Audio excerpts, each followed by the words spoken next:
আমবাসায় ৩৪৯ বোতল অ্যাসকফ উদ্ধার। মাদকের করিডোরকে প্রশাসনের নাকের ডগায়।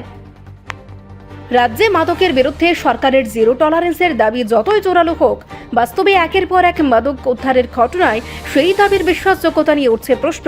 এবার ধলাই জেলার আমবাসা পুলিশের নাকা চেকিংয়ে উদ্ধার হলো ৩৪৯ বোতল অ্যাসকফ সিরাপ।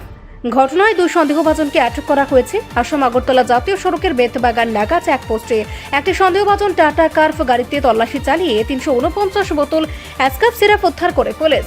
গাড়িতে AS01GK2248 নম্বর প্লেট থাকলেও ভেতর থেকে BR01JN0838 নম্বরের আরও একটি প্লেট উদ্ধার হওয়ায় পাচার চক্রের কৌশল নিয়ে নতুন প্রশ্ন উঠছে। রবিবার বিপুল পরিমাণ মাদক উদ্ধার হলেও কিভাবে এই চালান রাজ্যের বিভিন্ন প্রান্তে পৌঁছে যাচ্ছে তা নিয়ে সাধারণ মানুষের মধ্যে ক্ষোভ বাড়ছে। সীমান্ত ও জাতীয় সড়কে নজরদারি নিয়ে প্রশাসনের ভূমিকা নিয়ে উঠছে প্রশ্ন। যদিও পুলিশের দাবি পাচার চক্রের শিকড় খুঁজে বের করতে তদন্ত চলছে এবং আটক দুজনকে জিজ্ঞাসাবাদ করা হচ্ছে।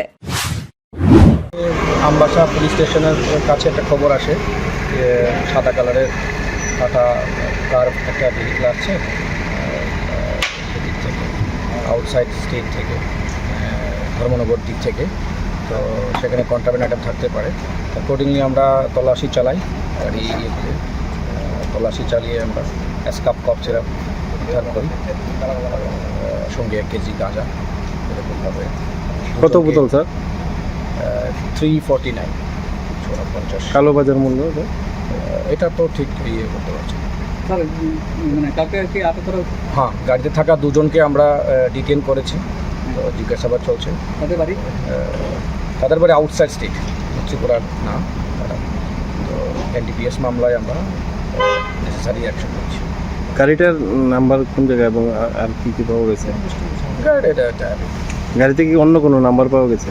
হ্যাঁ, গাড়িতে ফেক নাম্বার ছিল, দুটো নাম্বার ফেক নাম্বার প্লেট ছিল। তো একটা তো আসামের নাম্বার ছিল লাগানো, আর একটা হচ্ছে ত্রিপুরার নাম্বার। তো এরকম। Thank you. রিপোর্ট সংবাদ প্রতীক্ষা।